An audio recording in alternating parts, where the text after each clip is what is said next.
안녕하세요. 모여라 서학개미 구독자 여러분. 오늘 들려드릴 이야기는요. 진짜 한 편의 영화 같습니다. 아니 5년 동안 주가가 무려 96%가 빠졌어요.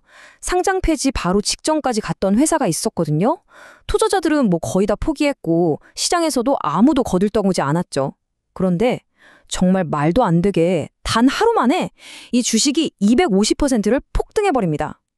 오늘 이야기의 주인공 바로 미국의 오피스 전문 리츠 오피스 프로퍼티스 인컴 트러스트, 저희는 줄여서 OPI라고 부를게요. 바로 이 OPI 이야기입니다. 네, 바로 이 숫자입니다. 플러스 250%, 2025년 9월 12일, 딱 하루 만에 오른 수익률이에요. 이게 말이 되는 숫자일까요? 아니 도대체 그날 무슨 일이 있었길래 다들 망했다고 끝났다고 했던 주식이 이렇게 갑자기 폭발적인 에너지를 뿜어냈을까요? 이게 정말 회사가 살아나고 있다는 신호탄이었을까요? 아니면 그냥 잠깐 반짝하고 꺼지는 불꽃이었을까요? 오늘 저희 모여라 서학개미가 바로 이 거대한 물음표의 정체를 한번 추적해 보려고 합니다. 먼저 OPI가 대체 어떤 위기에 빠져 있었는지 그 배경부터 아주 깊숙이 들여다볼 거고요. 그 다음엔 이 기적 같은 반등을 만들어낸 결정적인 이유 3가지를 하나하나 뜯어볼 겁니다. 그리고 마지막으로 제일 중요한 거죠. 그래서 지금 이 OPI 우리 서학개미한테 과연 투자의 기회일까? 아니면 절대 들어가면 안 되는 함정일까? 그 2가지 가능성을 아주 냉정하게 따져보겠습니다.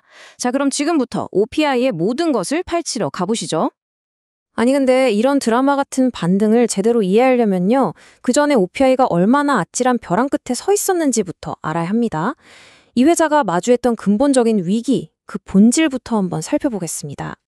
자, OPI가 뭐 하는 회사냐면요. 바로 리츠입니다. 부동산 투자 신탁이죠. 우리 구독자분들은 배당주로 많이들 알고 계실 텐데 여러 투자자한테 돈을 모아서 큰 오피스 빌딩 같은 걸 사요. 그리고 거기서 나오는 월세 수익의 90% 이상을 주주들한테 배당으로 쏴주는 구조죠. 안정적인 현금, 높은 배당, 이게 리츠의 매력이잖아요. 근데 OPI는 그중에서도 오로지 사무실, 이 한 우물만 파는 회사예요. 오피스 시장의 순수 혈통이 셈이죠. 이게 예전에는 엄청난 강점이었는데 지금은 이게 치명적인 아킬레스건이 되어버렸습니다. 이 회사 사업 내용만 딱 뜯어보면요. 이거 진짜 괜찮은데 싶을 정도예요. 미국 전역의 오피스 빌딩을 125개 넘게 가지고 있고요. 세입자들도 그냥 아무나가 아니에요.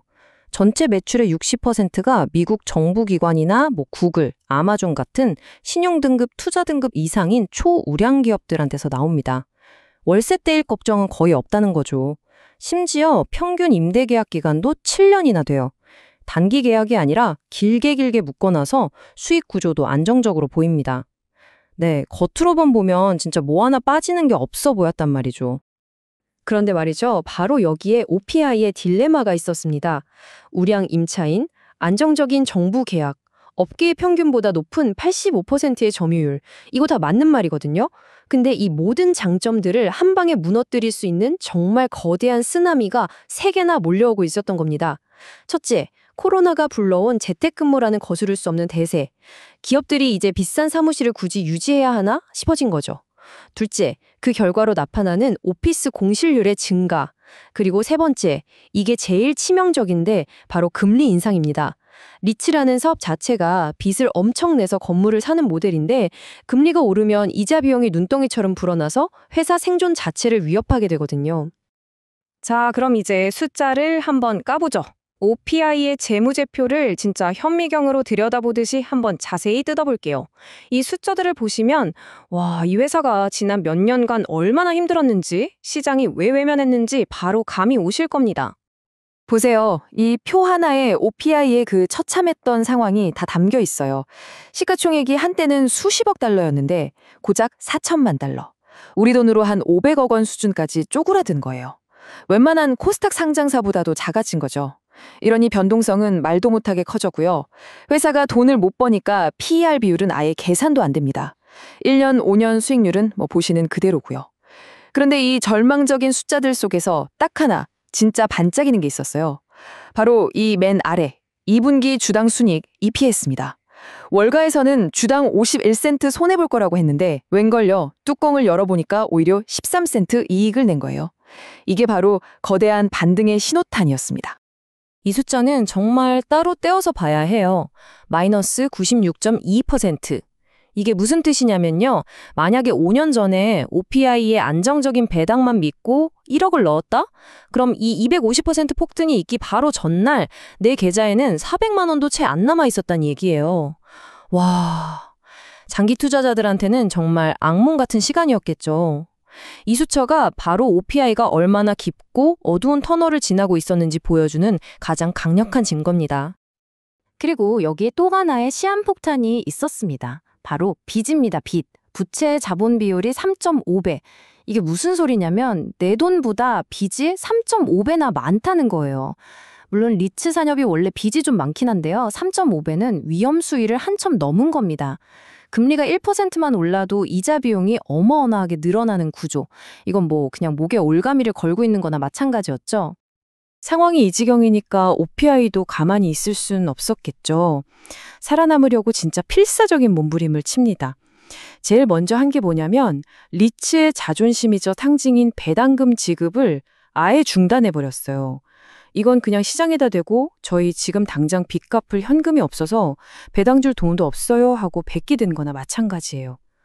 또 당장 내년에 갚아야 할 빚을 4년 뒤에 갚는 걸로 바꿔주면서 급한 불을 껐습니다. 소위 돌려막기로 시간을 번 거죠.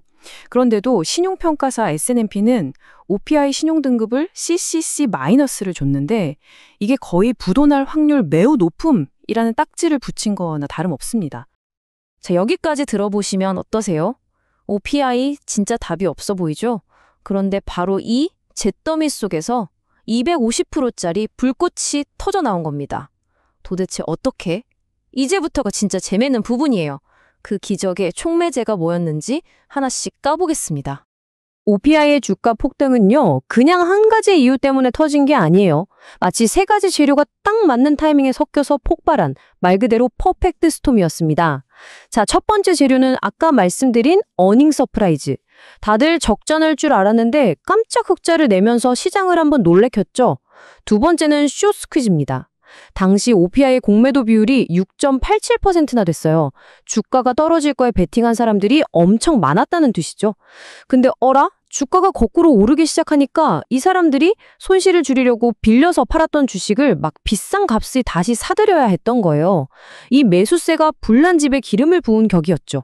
그리고 마지막 세 번째는 당시 시장 분위기 자체가 곧 금리 내릴 거다 하는 기대감이 컸어요.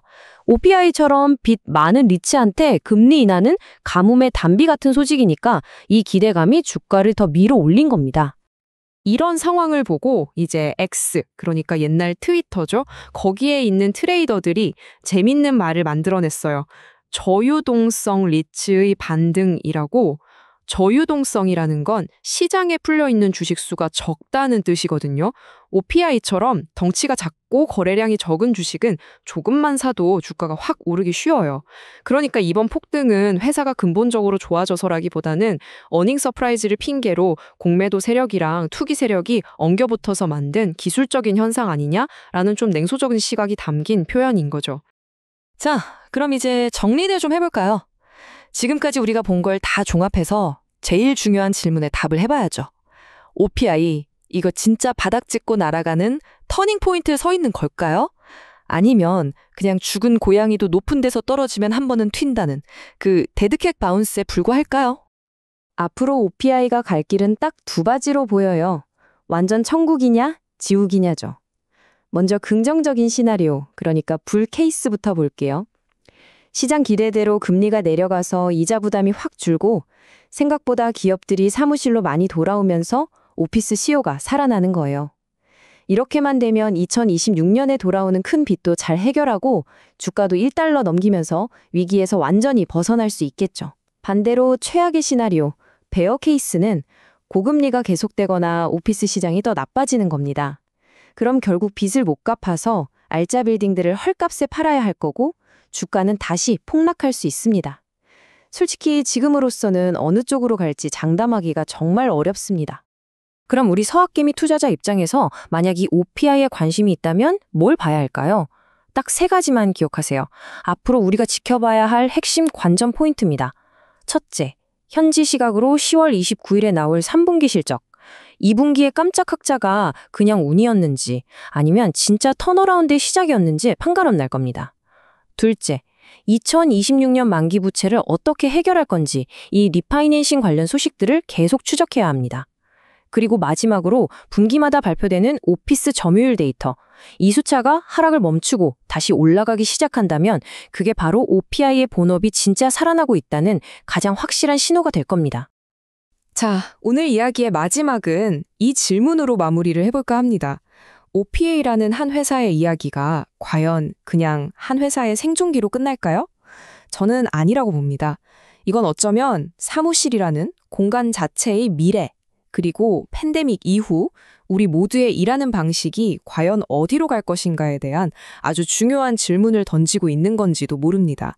앞으로 OPA가 어떤 길을 걷느냐가 미국 상업용 부동산 시장 전체, 더 나아가서는 전 세계 오피스 시장의 미래를 보여주는 중요한 신호탄이 될 수도 있겠죠. 도움이 되셨다면 구독 부탁드립니다.